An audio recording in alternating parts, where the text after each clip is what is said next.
It's the Happy Families Podcast. It's the podcast for the time-poor parent who just wants answers now.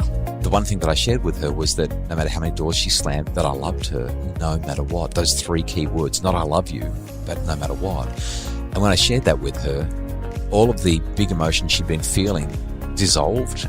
And now here's the stars of our show, my mum and dad. Kylie, we received an email from Danny, who is having a hard time with a child who's having big emotions, emotional regulation stuff. She said, I'd love to hear a podcast topic on dealing with kids with big emotions, emotion regulation challenges that lead to them hitting themselves in the head in moments of emotional overload. And what can parents do in the moment? Because sometimes meltdowns seem to happen out of nowhere. So the best prevention strategies often don't work. So the thing that stands out to me the most with this question is the reality that often there is actually very little we can do in the moment. We talk about high emotions and low intelligence, and this idea of when we're emotionally flooded, our thinking part of our brain doesn't work. Yeah, it just switches off. And a really, really clear case in point was when I taught our eldest daughter to drive. First day, she was driving straight for a brick wall, and I could not for the life of me think of what needed to happen in order to stop that. All you needed to say, stop. I did. I was screaming, stop. But at no point did my thinking brain go pull the handbrake up. Right. I couldn't. And it wasn't until after that and everything blew up in smoke that it was like, why didn't I pull the handbrake? Yeah. But I couldn't think of that in that moment because I was so emotionally flooded with the fear of the fact that we were about to hit a brick wall. I can't remember the name of the podcast listener. I think her name was Jess. Sent us an email one time and said, you know, that high emotions, low intelligence thing, I don't like it because you're still intelligent. It's just that you're not accessing it. And I think that was, I mean, it's a mnemonic, right? But you can't think straight in a high emotion state is what she said. Let's get people understanding that when you're on the brink, you need to stop and think. But what Danny's saying in her email is when you're over the brink, it's too late to stop and think, which is what happened with you when our daughter wrote the car off on her very first driving lesson ever. Airbags everywhere. I mean, it was a disaster. So how do we help Danny with this? If you had asked me this question a little while ago, maybe a year or two ago, I would have said once the kids are in that high emotion state where they're blowing up, where the meltdown is just going absolutely bonkers, at that point you can't do anything. You just have to wait. And I still think that in many cases, that may be the case because as parents, we've got to have the skill set to respond to that. So sometimes my answer is still going to be, you can't do anything. But over time, I've become increasingly convinced that there are things that you can do. And that's what I think we should talk about in today's podcast episode. Well, being in a household of girls, there are huge emotions on a regular basis. So much emotion. I'm in a glass case of emotion. So much emotion. And as I've been learning more about how to deal with my own emotions, which has been so powerful for me then being able to help our children, one of the things that I found really eye-opening is I just have a sheet with all of the different emotions on it. And the other day, our 13-year-old was displaying some huge emotions. But when I tried to talk to her about it, she completely shut down. And as our kids get older, we often find that instead of their emotions getting bigger, they actually hold them in. It's probably worth highlighting and interrupting just briefly in this story. Emotion regulation is not just the ability to hold your emotions in, it's the ability to express or suppress appropriately. And when children are emotionally dysregulated, like our 13-year-old was here, she's suppressing that emotion, but she's not doing it in a healthy way. It's in a dysregulated way, but she's holding it in because she doesn't want to be explosive. And she also knows that like a wave on the shore, that emotion is coming in and eventually it is going to go back out and she'll be able to process it and deal with it appropriately. But right here, right now, she's blowing up. And rather than blowing up and making it worse, she's now suppressing it. Sometimes healthy, sometimes not. Just wanted to jump in with that. And so I pulled out the emotions chart and I just said to her, I feel like there's a whole heap of emotion you're feeling at the moment. I said, do you actually know what you're feeling? And she looked at me and she said, uh-huh. And I said, maybe we can use the chart. And one by one, she handpicked about 8 different emotions. Like that is a lot of emotion for anyone to be going through, but especially as a young teenager who's trying to work life out. And it's even harder when you've got a 5 or a 6-year-old or a 2 or 3-year-old who's experiencing all of those emotions and doesn't know how, doesn't even have the words, doesn't have the labels, the names. There's so much happening inside them and they just think there's something wrong with them. And that's how our daughter was feeling specifically this day. So when I realized how many emotions we were dealing with, I said, if you had to hand pick maybe the top 2 that are taking up the most emotion in your body, what would they be? And she pointed to 2. And I went, great. Now I actually, as a parent, have something to work with. Because until that point, I had no idea really what was going on. But now she's given me a really beautiful, vivid picture of this is what I'm feeling. Now, I want to break this down for Danny and everyone else who's saying, how am I supposed to do this? Number one, we've got a child who we're stepping in with a tool. In fact, I think I'm going to get the Happy Families team to develop a tool and we'll make it available in the shop. I think that we just need to help people with this. You put the tool in front of your child and say, can you just point to these emotions? Because no matter how angry they are, this gentle distraction that's emotion focused and problem solving focused, it will bring them back to the here and now and it gets their logical brain working again. It gets them out of that emotional brain into their logical brain. It's kind of like when you say, can you draw your emotions for me? You can do this with little kids, right? And they pull out the black texter and scribble all over the page and you say, wow, that is a lot of.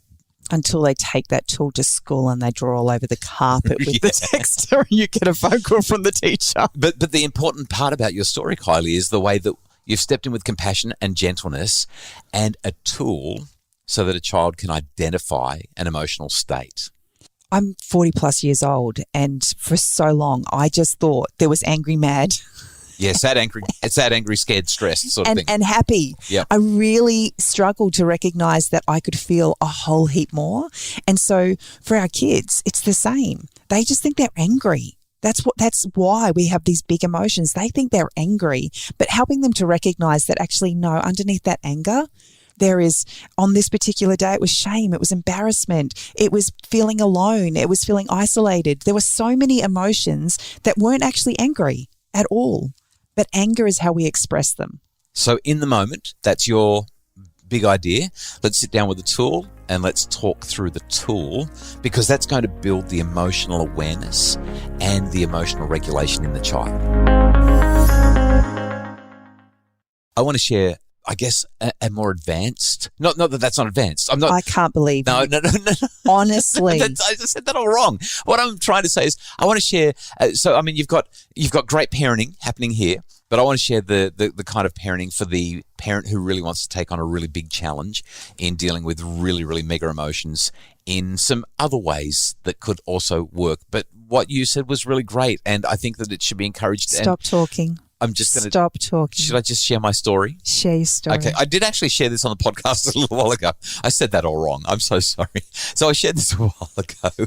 We had one of our adolescent daughters lose the plot recently. It was several months ago now. Absolutely going off, really, really psyching at her sister.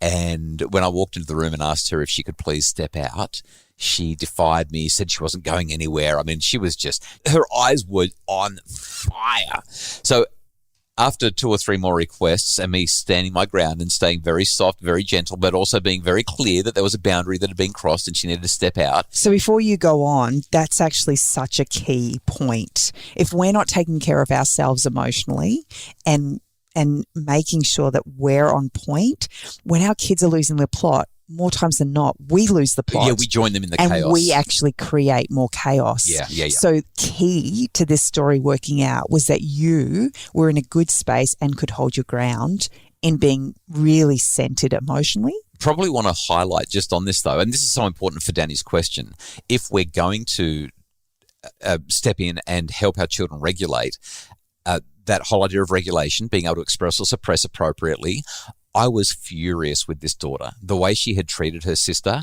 I was furious. So I had to regulate my emotion. I had to suppress that, keep it together, and politely, compassionately, and gently see that she was going through a struggle. And this And that's a tool in and of itself, right? Recognizing that when our children are showing big emotions, it's actually getting to a place where we can have compassion for what they are experiencing in that moment. So I held my ground because she was very, very defiant and explained a couple of times she just needed to leave the room and I would be with her soon and we'd work this out. And it was very much oriented towards, I'm here to help you. I'm just going to look after your little sister first. Anyway, she stepped onto our little tiled decking area next to the carport and waited for me. When I stepped outside, having checked that her sister was okay, I expressed to her that perhaps we could go for a walk to the front gate to get some fresh air. Now, our front gate's only about 8 meters from the front door, but she agreed to do it. And so we walked there, and it wasn't nearly far enough. She was still hostile and fuming. And so I convinced her to walk to the corner with me. There's something about nature. There's something about being outside. When your children are having a meltdown, we always try and deal with it in the living room. And I really recommend getting outside. The kids don't respond the same way outside as they do in the four walls of the home. We talked about this in our Witching Hour episode last week, this acknowledgement that our baby calmed as soon as she was outside. We learnt this lesson very early on and it has paid in dividends every time we've used it with our children. So when we got to the corner, I put my arms out to her and said, can I hug you? And she said no, because she hated me right then. She was really, really angry. And I just said to her very, very gently and quietly, I just want to share one thing with you, just one. And once I've shared that with you, I won't talk again.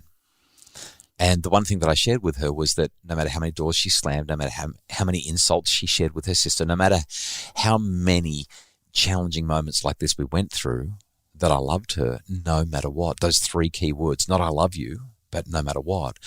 And when I shared that with her, all of the big emotions she'd been feeling dissolved and a new big emotion came over her instead, and she burst into tears and hugged me for a few minutes down on the corner before we walked home and we resolved things. The reason that I'm sharing that as an advanced parenting strategy, Kylie, the reason that I said what I said before is because our capacity to hold our emotions in check, to have and hold compassion for children who are being horrible, and then to express unconditional regard and love for them at the right time, in the right place, in a way that makes them receptive to it and brings them back to a place where they can then move forward with finding solutions. It's a really hard thing to do. But when we get our heart right towards our child, when our heart is full of compassion and gentleness, I think that's really the key. When our kids are having the meltdown, Danny, it's really about the state of our heart. And if we're oriented towards compassion and helping, then we get better outcomes. They do stop hitting themselves in the head. They do stop beating up their siblings. They do stop saying, I hate you, or I hate this world and I want to die. They stop saying those things and they respond to our unconditional love. Well, just for the record, I didn't really like our 13-year-old that day either. You regulated very well. I did. We really hope that this has been useful. Danny, thanks so much for the email. You can email your questions, podcasts@happyfamilies.com.au. That's podcasts with an S at happyfamilies.com.au. Thank you so much for listening to the Happy Families podcast. We hope that it makes your family happier. The Happy Families podcast is produced by Justin Rulon from Bridge Media. Craig Bruce is our executive producer. For more information about making your family happier, please visit us at happyfamilies.com.au.